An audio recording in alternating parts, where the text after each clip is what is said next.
Most of us carry something inside us that makes us second-guess ourselves. Maybe it's the way you speak, the way you look, the qualities you lack, or the mistakes you've made that convince you you're not worthy. Maybe you've at one point or another stared at the mirror and thought, God can't possibly use someone like me.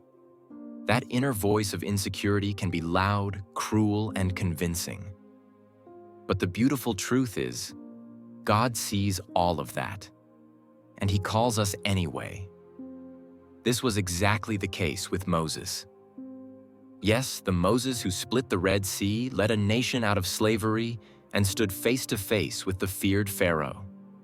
But before Moses ever became the influential leader we all read about, he was a man full of fear, excuses, and a crippling sense of inadequacy.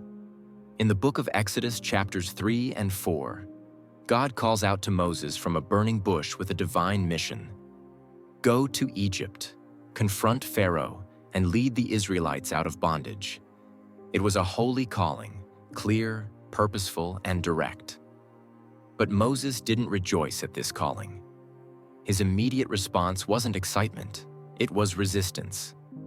In that moment, Moses was overwhelmed by his own self-doubt, and at the heart of his fear was something deeply personal. He had a speech problem. You see, Moses stammered. He struggled to speak clearly, maybe hesitating between words, maybe tripping over syllables. And to Moses, this meant he wasn't qualified to confront Pharaoh or guide the Israelites. The Bible says Moses told God, "No, Lord, don't send me. I have never been a good speaker. I haven't become one since you began to speak to me. I am a poor speaker, slow and hesitant." Can you imagine? Having a conversation with the Almighty, and the only thing you can think about is your weakness? But the most touching part about this is that God didn't rebuke Moses or dismiss his concerns. God listened. He took in every excuse, every complaint, every expression of self-doubt. And rather than arguing with Moses about his insecurities, God gave him reassurance. God reassured Moses that he would help him speak and tell him what to say. You'd think that this reassurance comforted Moses, but it didn't. He still resisted by telling God, "No, Lord, please send someone else." And what did God do? He didn't give up on Moses. He didn't take the calling away. Instead, he offered another solution. He told Moses that his brother Aaron could go with him and speak on his behalf. God would still speak to Moses, and Moses would tell Aaron what to say to the people. This gesture was God's way of telling Moses, "Even if your fear feels too big for now, I will still make a way." That's how compassionate, patient, and understanding our God is. When you bring your insecurities to God, He doesn't ignore them. He responds with assurance, comfort, and direction. Moses' story reminds us that God isn't just looking for polished, confident, perfect people. He calls the broken. He calls the unsure. He calls the stammerers. And He walks with them step by step. Moses went on to do extraordinary things, not because his speech got better, but because his trust in God grew deeper. His weakness didn't disappear.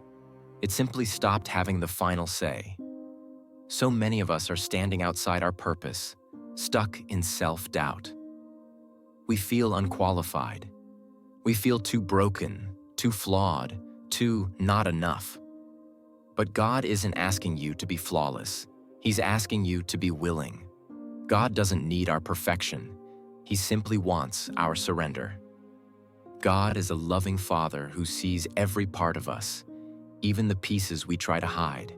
He knows the insecurities we carry, the fears we mask with smiles, and the silent battles we fight within ourselves. And just like He did with Moses, He doesn't shame us for our self-esteem issues. He meets us there with grace. He listens patiently. He responds gently, and He offers help in ways we don't even expect. His desire is not just to use us for His purpose, but to heal us in the process. So today, let this be the day you stop carrying those insecurities alone. Pour your heart out to God.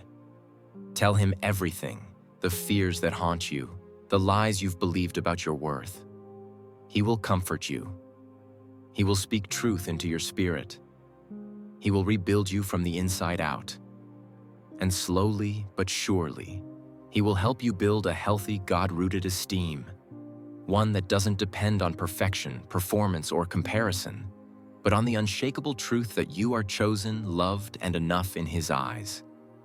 Just remember, if God has placed a calling over your life, He will equip you as imperfect as you are.